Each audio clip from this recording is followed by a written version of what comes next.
Once upon a time, in the heart of Whisperwood, where creeks giggled over mossy stones and the air tasted of wild honey, stood the sunstone henge, and on its ancient bush, it produced one perfect berry, the fireberry. It wasn't just fruit, it was the forest's heartbeat. And Finn, a young bear with paws a little too big for his body, was about to eat it. It was the day of the sun-gazing ceremony, when all the animals gathered, their fur and feathers shimmering. Then Finn said, "Sorry."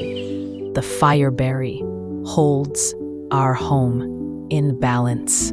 It is the spark of our shared soul. Elder Alara cooed gently. Young one, stand guard over the fireberry while we complete a final rites. Let no harm befall it.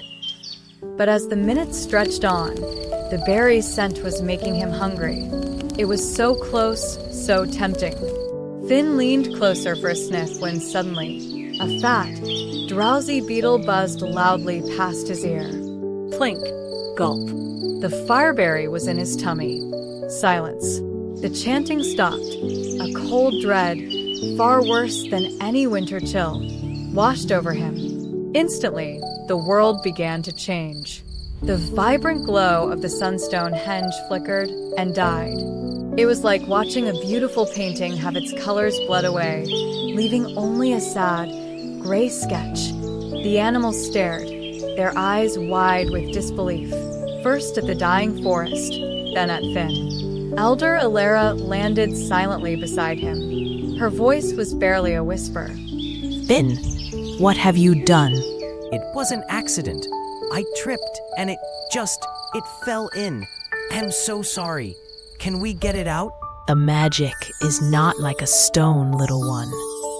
It has bonded with your spirit. Its heart is now beating inside you, but it is lost. There is one way. You must travel to the Dreamweave, the place where all sleeping minds connect. You must go into your own dream. Hold this moon petal feather when you sleep tonight. It will be your compass in the Dreamweave. But be warned, your fears and your doubts will become real obstacles. He was terrified, but as he thought of the gray, silent forest, he knew he had to be the one to fix it. He didn't wake up in his den. He was standing on a wobbly path of shimmering mist, floating in a vast, starry sky. This was the Dreamweave. Whoa! Every step felt like walking on jelly. Alara was right. His biggest obstacle was himself. He focused not on his feet, but on the feather's light, and began to walk, one paw at a time. Soon he came to a river, but it wasn't made of water. It was a flowing torrent of whispers. Clumsy Bear, hissed one voice. You broke everything, Whispered another.